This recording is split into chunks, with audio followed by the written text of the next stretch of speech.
What's up guys, in this video I'm gonna show you how you can delete a repository. And what is a repository? A repository is a data structure that stores metadata for a set of files.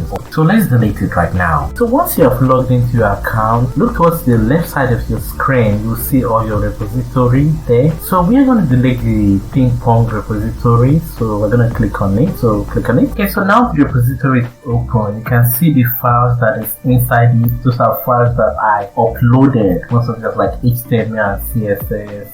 Maybe some pictures, maybe. So now we're going to come up to the settings, which is up. Just click on settings.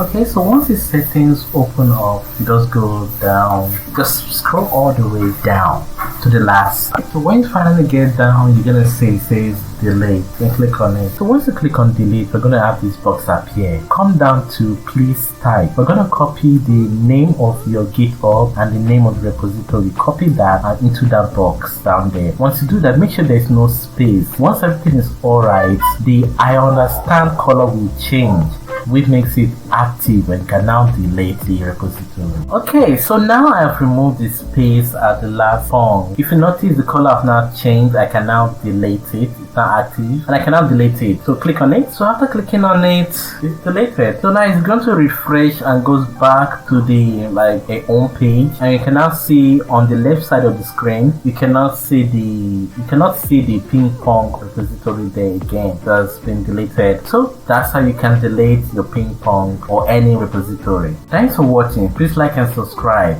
for more videos like this. Bye.